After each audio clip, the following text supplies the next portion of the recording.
She was suffering the knee pain last 7 to 8 years. We met Madhan sir, for the consultation. So he suggested to proceed with the knee replacement. So I have a lot of doubts in the initial stage, but he suggested we can go proceed the surgery. Even she was that time 84 years. So then we proceed with that surgery. So that time she was not able to walk independently. She was support of a walker and come to hospital with a wheelchair. But after surgery, the same day itself, so she first done one leg surgery. The same day itself, she was able to walk with the support. So then after 2-3 days later, the next leg knee replacement also done. So then in the same week itself, she was able to walk properly with some minor help. So then the second week onwards, she was able to walk independently. So now she is very happy to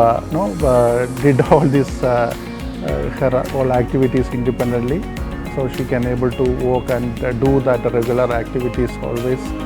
So special thanks to Madhan sir for do this successful surgery and make her to go through her daily activities and successfully. Thank you.